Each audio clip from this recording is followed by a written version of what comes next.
عرفان احمد صاحب ٹاؤن شپ سے، قیام دین کے فرض کی ادائیگی کے طریقہ کار کے لیے کیا کسی اجتہاد کا ہونا لازم ہے؟ میرے نزدیک لازم ہے۔ دو چیزیں ضروری ہیں اس میں۔ ایک تو یہ کہ بحیثیت مجموعی تو ہمیں حضور کے ہی دیے ہوئے جو آپ کا طریقہ جو آپ نے اختیار کیا تھا اسی کو لازماً اختیار کرنا ہے بحیثیت مجموعی۔ لیکن کسی مرحلے پر کسی جگہ پر اگر محسوس ہو کہ اس اعتبار سے حالات بیسیکلی چینج ہو گئے ہیں تو اس میں اجتہاد کی ضرورت ہوگی۔ چنانچہ میں نے جو کوشش کی ہے، اب اس کے اندر کمی ہو سکتی ہے، کوتاہی ہو سکتی ہے، لیکن میں نے جو میری کتاب ہے منہج انقلاب نبوی، اس میں انقلاب نبوی کا جو پروسیس ہے 6 سٹیپس اس کے جو ہے میں نے وہاں سے انفر کیے ہیں بالکل آبجیکٹیولی حتی الامکان۔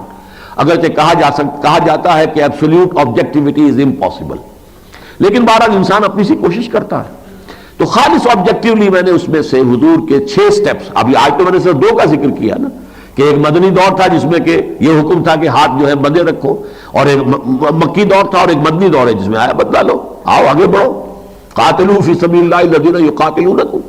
تو ایک تضاد ہے، لیکن یہ کہ مدنی دور میں مکی دور میں اور کیا کیا چیزیں تھیں، تو 4 سٹیپ اس کے ساتھ جو ہے 3 سٹیپ اور بھی موجود تھے۔ تو اس کے لیے وہ سٹیپس میں نے اس سے جو ہے وہ اخذ کیے، لیکن ایک سٹیج پر آ کر فائنل سٹیج جو ہے اس میں میں نے اجتہاد کیا ہے کہ قتال جو ہے، جنگ، 2 طرفہ جنگ، مسلح جنگ، اس کی بجائے آج کے دور میں غیر مسلح جنگ، غیر مسلح بغاوت یعنی سول ڈس اوبیڈینس، اور یہ اس طرح کا جو معاملہ ہو اس کے ذریعے سے کوشش کی جانی چاہیے۔ اس کی وجہ کیا ہے؟ ایک طرف تو یہ کہ وہاں تو ایک طرف کفر تھا، ایک طرف اسلام تھا۔ یہاں مسلمان ممالک میں حکمران بھی مسلمان ہے، حکومت بھی جو ہے انہی کے ہاتھ میں ہے، اور جو بھی دین کی اقامت کی جد و جہد کر رہے ہیں وہ بھی مسلمان ہے۔ ایک فرق یہ ہوا۔ دوسرا فرق یہ ہوا کہ وہاں کوئی مرکزی حکومت ایسی نہیں تھی جس کے پاس لاکھوں کی فوج جو ہے وہ سٹینڈنگ موجود ہو۔ آج حکومتیں ہیں، حسنی مبارک ہو اور یاسر عرفات ہو یا شاہ فہد ہو یا ہمارے ہاں جو بھی ہوتا ہے، اب پرویز مشرف ہو، ان کے ڈسپوزل پر آرمی ہے، وہ کچھ کر رکھ دیں گے۔ تو کوئی مقابلہ جو ہے اس میں کوئی نہ کوئی نسبت تو ہونی چاہیے نا۔ قرآن مجید میں بھی کہا گیا کہ ایک وقت وہ تھا کہ 1 اور 10 کے مقابلے کا جو ہے تمہیں حکم تھا، لیکن اب تمہارے اندر کمزوری آ گئی تو 1 اور 2 کا مقابلہ۔ اب یہاں تو 1 اور 100 کی بات بھی نہیں بنتی۔ اس حوالے سے اس میں ضرورت ہے کہ ہم سوچیں کہ کوئی آلٹرنیٹ ہے یا نہیں۔ اس کو میں نے اپنے طور پر جو ہے اس کے اندر بیان کیا ہے۔ اگر ایسا ہے تو کیا آپ نے اس سلسلے میں اجتہاد کیا؟ وہی میں نے اس کا جواب آپ کو دے دیا ہے۔ یا آپ کسی مجتہد کے اجتہاد کے مطابق خلافت کے قیام کے لیے کوشاں ہیں؟ نہیں، کسی اور کا یہ اجتہاد نہیں ہے، اگرچہ میں نے اس میں مثالیں 2 دی ہیں، ایک ہندو کی اور ایک شیعہ کی۔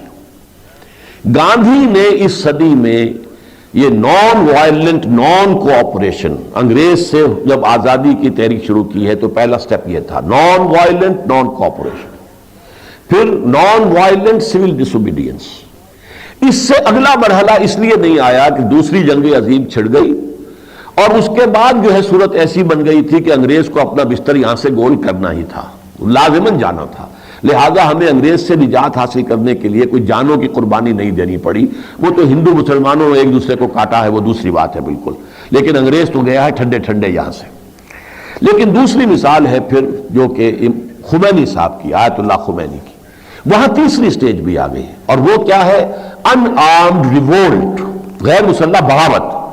سڑکوں پر نکل آئے، سسٹم کو بلاک کر دیا، ان پر گولیاں چلی، جانے دی انہوں نے، لیکن ایک وقت میں آ کر پھر حکومت کو گھٹنے ٹیکنے پڑے، بادشاہ کو وہاں سے بھاگنا پڑا، اور خمینی صاحب پیرس میں بیٹھے ہوئے تھے، وہاں سے آ کر اور ان کی حکومت قائم ہو گئی۔ تو یہ 2 مثالیں ضرور میں دیتا ہوں، لیکن میرے نزدیک اس طور سے اسے منضبط کرنا کہ فرق کیا ہوا ہے حضور کے زمانے میں، ایک فرق یہ کہ ادھر ایک طرف کفر ایک طرف اسلام، یہاں یہ دونوں طرف مسلمان۔ دوسری بات یہ کہ یہاں سٹینڈنگ آرمیز ہے، ایئر فورس ہے، ہم نے بھی ایئر فورس استعمال کی ہے 2 مرتبہ۔ آپ کو معلوم ہے کہ بلوچستان میں وہاں کی بغاوت کو فروغ کرنے کے لیے ایئر فورس بھی استعمال ہوئی۔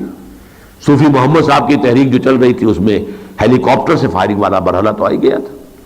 تو بہرحال اس کے بعد ایئر فورس بھی ہے۔ حافظ الاسد نے ایئر فورس کا استعمال کر کے اور ہزاروں جو ہیں وہ اخوانی ایک دن میں ختم کر دیے تھے حما میں۔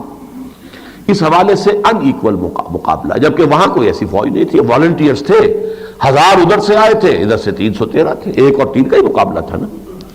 لہذا تیسرا فرق ایک اور بھی ہے، اس زمانے میں ابھی ریاست اور حکومت کے درمیان لوگوں کے اندر کوئی فرق کا تصور نہیں تھا، یہ دونوں گڈمٹ تھی۔